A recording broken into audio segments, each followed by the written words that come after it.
सीताराम।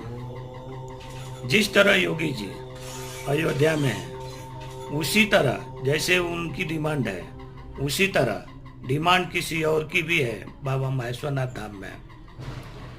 हम सत्य सनातनी हैं और सत्य का पक्ष रखते हैं, हर जगह रखते हैं। किसी का देवों पर अधिकार नहीं होता, और कोई अधिकार अगर अपने आप पे कब्जा करता है तो उसे सबसे पहले हमसे युद्ध करनी पड़ेगी। इतना याद रखिएगा।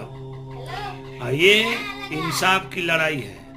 इंसाफ जो सत्य कहता है उसी के पक्ष में जाना चाहिए।